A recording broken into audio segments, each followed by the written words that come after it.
Judy Hopps is one of the main protagonists in Zootopia, and today, with Zootopia 2 coming out, we draw her in 4 different styles. The 4 styles that we have coming out today are horror, melted, cartoon, and realistic. Let's start off with the cartoon style. We're first going to just take off a little bit of the excess graphite. This will help not only with the paint pens, which we're going to use here are nice little Poscas, but it's going to help when we basically layer down color that we don't pick up any of that graphite underneath the pigment. One of the reasons why we're specifically starting off with cartoon style first is it gives us a nice general idea for how it's going to look as a flat colored image. It gives some minor detail. It's going to be two-tone cell shading, very simple style shading, and it kind of just gives us a base for how we want the character to look overall, because this thing is going to get morphed all over the place. By the time you're done, she's not even going to look recognizable, but in a good way.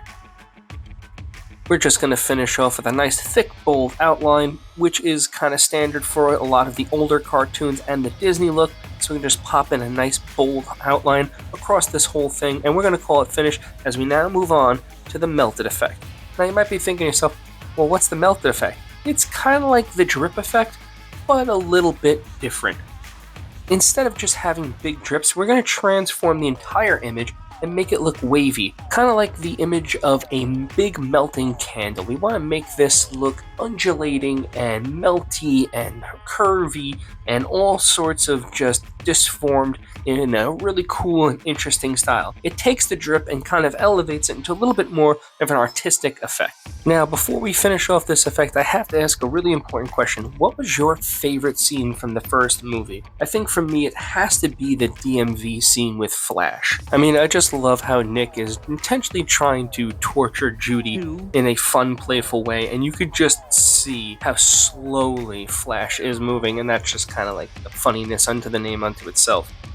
And similar to the cartoon effect, we're just going to finish off with a nice thick mold outline, but we're not going to leave it there. We do want to change the line weight of our black outlines here. We want to make some thick and some thin to kind of match up with the melting effects of these drips. And we have to make sure that it's very vital to add all of the highlights around the drips themselves. That will give it a nice little bubble feature. And now onto something truly horrifying. What? That's right, I'm going to make something really scary, but first we got to erase everything away because we're going to start off with a brand new sketch. This thing is going to be extremely horrifying, and I like making things that are adorable look creepy. It's kind of something, if you've seen my profile pic series, where I've transformed a lot of different things into really cool, creepy, horrifying effects. But for this one, we're basically going to zombify her. We're going to make all the hair really matted. We're going to pull the eye back. We're going to make her big twisted tooth.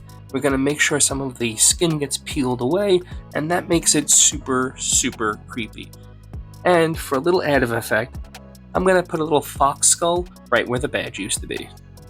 For me, these horror effects are truly dependent on the inking and the outlines. If you don't ink correctly and you don't add all the tones that you want, it'll look kind of flat, maybe look a little too illustrative. So what I like to do is with my inks is add these nice little base layers and then work different gradations in between, and that can give me all these subtle little values that are incredibly important. It's always what I like to call my little cheat code. When you do this correctly, all you have to do is just layer color on top, as you're starting to see here. And then the magic just kind of unfolds, and that's kind of a really cool way.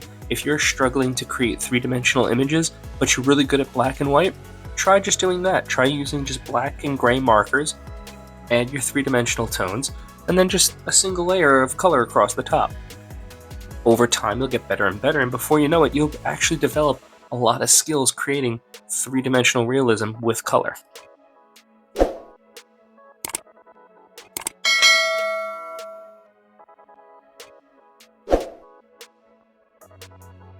Now, one last question before we finish this section. What do you think? Is it truly scary? What the hell is even that? I think it's a horror masterpiece, but now we're going to head on over to the realistic side. And for this similar premise with the cartoon, we're going to make sure that most of everything is erased away. We still have a faint layer across the top, but that'll help when we add all of the alcohol markers and all of the pencil work, that there will be no smudging underneath. But this is going to be the task at hand. Lots and lots and lots of lines. Fur is tons of layering over time, constantly basically adding the same mini comma stroke, if you will. And that will develop all these layers that you're going to see here. If you just gently blend everything together, you'll get a beautiful smooth coat. And that's kind of the trick and the problem with most realistic fur. You can't just put a gray down, you have to blend out all of your dark tones and all of your highlights over on top of each other. A good little technique that I like to do is to take a white pencil and pull the color down throughout, and then work layer on top of layer on top of layer. And then that's how you're going to get, like with that ear, that nice soft featheriness.